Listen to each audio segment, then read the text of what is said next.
मित्रों नमस्कार। पुनः उपस्थित हूँ। लोककथा लिखता हूँ, कहानी लिखता हूँ, कविता भी लिखता हूँ। बात लघु कथा की करूँगा क्योंकि बात कम समय में पूरी हो जाएगी। फिर से धारदार कलम,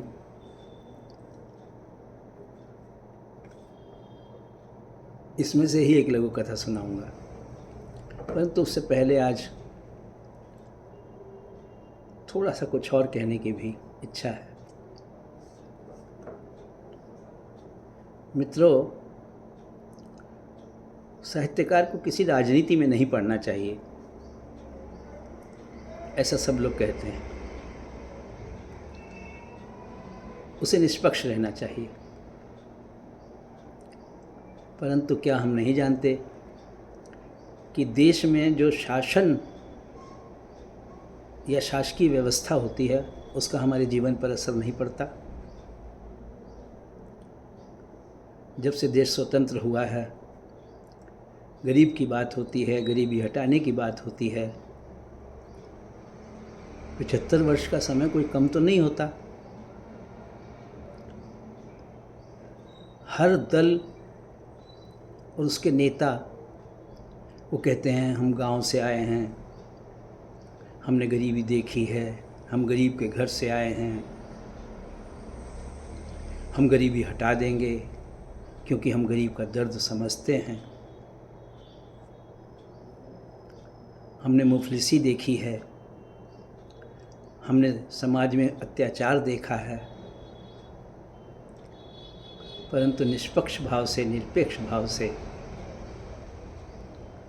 मेरा सभी सुधीजनों से एक छोटी सी गुजारिश है, छोटी सी अनुनय है कि क्या अनैतिकता, अत्याचार, अवैध धन की लालसा और उसका संचय कम हुआ है? सत्ता पर बैठे हुए या सत्ता की राह में प्रतीक्षा में लगे हुए लोग ऐसा कुछ कर रहे हैं या ऐसी उनकी कोई मंशा है कि किसी पे अत्याचार ना हो, किसी को रिश्वत ना देनी पड़े, सबको न्याय मिले। मुझे याद है 10-20 साल पहले आप किसी भी सड़क पे चले जाइए, रेल के किनारे चले जाइए, रेल से देखिए बाहर का दृश्य, सुबह हो या शाम, महिलाएं, बड़े बूढ़े, बच्चे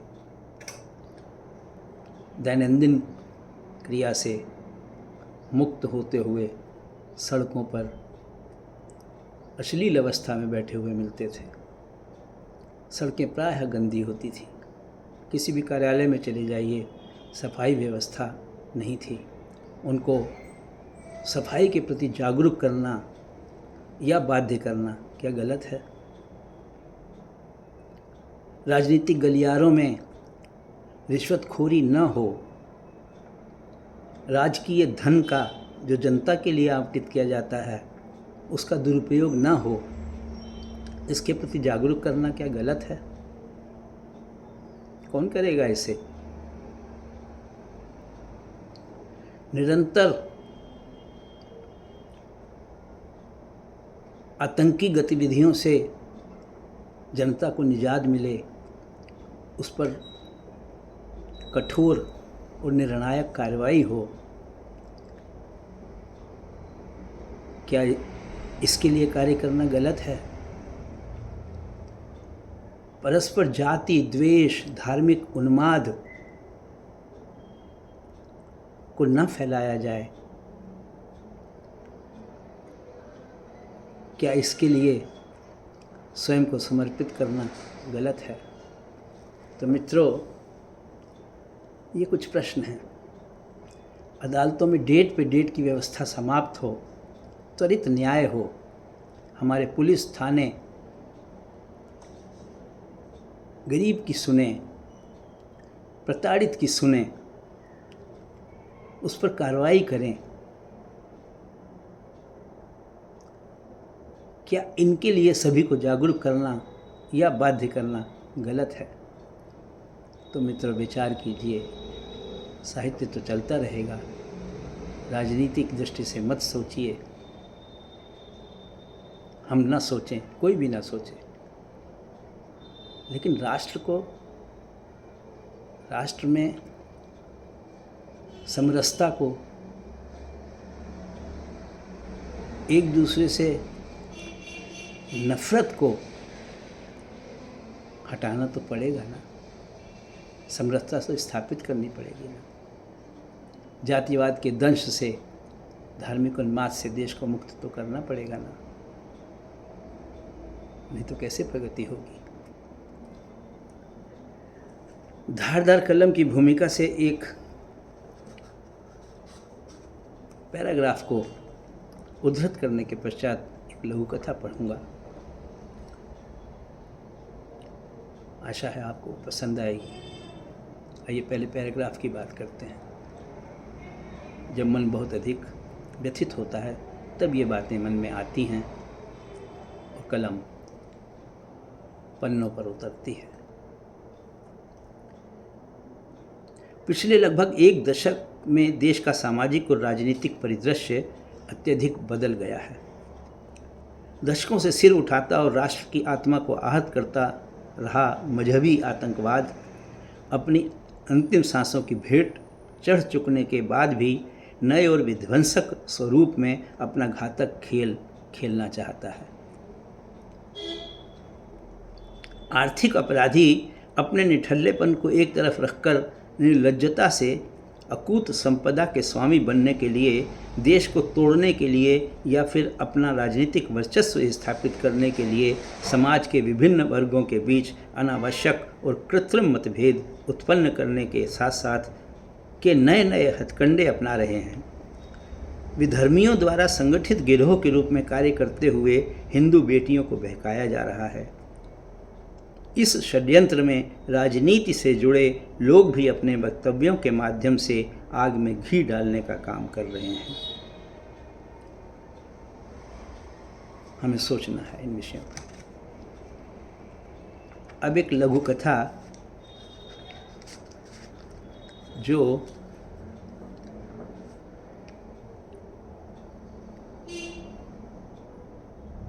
प्रेम भरे वातावरण में या प्रेम भरे वातावरण के माध्यम से जिंदगी के व्यथित या अवसादग्रस्त क्षणों से मुक्त करने का मार्ग देती है, ऐसा मुझे लगता है। सुनिए। बोलो ना प्लीज़, लोक कथा का शीर्षक है बोलो ना प्लीज़। आज आप इतने चुप चुप क्यों हैं? ऑफिस में सब ठीक है तो है ना? तुम ऐसा क्यों कह रही हो? और दिन तो आप ऑफिस से आकर फ्रेश हो जाने के बाद शुरू हो जाते हैं। शुरू हो जाने का मतलब आपको अपनी आदतों का पता नहीं है क्या?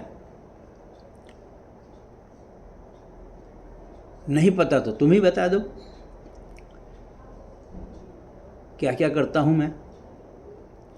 आते ही अच्छे भले बिस्तर को फिर से ठीक करना, टेबल पर अच्छी भली रखी किताबों की जगह बदलना, बाथरूम में पानी से भरी हुई बाल्टी को उड़ेलकर फिर से ताज़े पानी से भरना, या फिर किचन में आकर किसी नई डिश की फरमाइश करना, और मौका लगे तो कहते कहते उसके चेहरे के उभरे गालों पर गुलाबी चादर बिखर गई। हाँ हाँ, आगे भी तो बोलो। और क्या करता हूँ? चुप क्यों हो गई? मैं नहीं बताती। देखो, मुझे तुम्हारी इस तरह की ओढ़ी हुई चुप्पी अच्छी नहीं लगती। इसकी आदत नहीं है तुम्हें। सुलभा की ये छेड़छाड़ सुनकर मुस्कुराने की जगह पहले से गंभीर उसके चेहरे पर गंभीरता की एक और परत चढ़ गई। बोलो ना प्लीज़। तुम्हारी आवाज़ के बिना इस फ्लैट में सारा दिन अकेली होती हूँ। तुम्हारे घर आने के बाद भी अकेली ही रहूँ, यह मुझसे बर्दाश्त नहीं हो पाता। मायूसी के कोष्ठ से निकलकर वो थोड़ा सा सामान्य होते हुए बोला, सुलभी, आज सुबह से न जाने एक ख्याल दिमाग में किसी कीड़े की तरह रेंग रहा है कि आदमी कहीं जल सा कोमल तो कहीं पत्थर सा कठोर क्यों हो जाता है। ये क्या बात हुई? कोमलता हो या कठोरता, दोनों को ही प्रकृति ने हमारी एक भाव के रूप में बनाया है और वे दोनों प्रकृति के अटूट हिस्से हैं। जरूरत के अनुसार दोनों का बराबर का महत्व है। वो अब भी अपनी चुप्पी को नहीं तोड़ पाया। देखो, पत्थर न होते तो पर्वत भी ना होते, पर्वत न होते तो सर्दियों में बर्फ भी न जमती, वही बर्फ जब गर्मियों में पिघलती है तो जल में बदलकर सभी जीवों को जीवन की गति के साथ हमें कोमलता का एहसास करवाती है। कहानियाँ अच्छी बना लेती हो, पर इस कहानी का मतलब क्या है? भाई, बड़ी सीधी सी बात है। पत्थर की कठोरता उसे ऊंचाई देती है, और जब भी वो ऊंचाई पर होता है तब उसकी कठोरता में ही जल की धारा और उसके अंदर निहित कोमलता को आकार मिलता है। इसलिए मुझे तो दोनों में प्रकृति की पूर्णता दिखाई देती है। तुम बेवजह इसे इशू बनाकर उदास हो रहे हो। इतना कहकर शोक अंदाज में सुलभा ने पति की नाक को धीरे से छू दिया। वो मुस्कुराए बिना न रह सका। कुछ क्षण चुप रहकर फिर बोला, आज तो तुम सचमुच ही धरा मतलब धरती सी लग रही हो,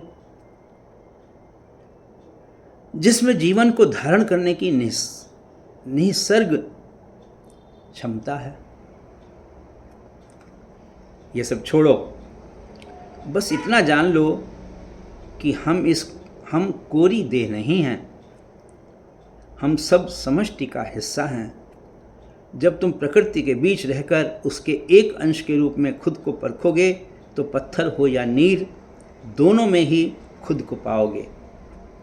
एक को ज़्यादा प्यार दोगे या दूसरे को दुत्कारोगे तो प्रकृति से दूर होते चले जाओगे, और फिर जल्द ही वो दिन आ जाएगा जब प्रकृति तुम्हें अपने से दूर करते देर नहीं लगाएगी। इसलिए दोनों को ही बराबर स्वीकार करो और चिल हो जाओ। कहकर सुलभा ने अपनी एक आंख शरारत से दबा दी। उसका सारा चेहरा किसी मोर की तरह नृत्य करने लगा। बोला, सुनो, आज सर्दी बहुत अधिक है, चाय के साथ थोड़ा सा बेसन का हलवा भी बना लो तो मज़ा आ जाए। प्लीज़। धन्यवाद। यह थी बोलो ना प्लीज़। आशा है आपको पसंद आएगी। फिर मिलेंगे। जय माँ भारती, जय माँ शारदे।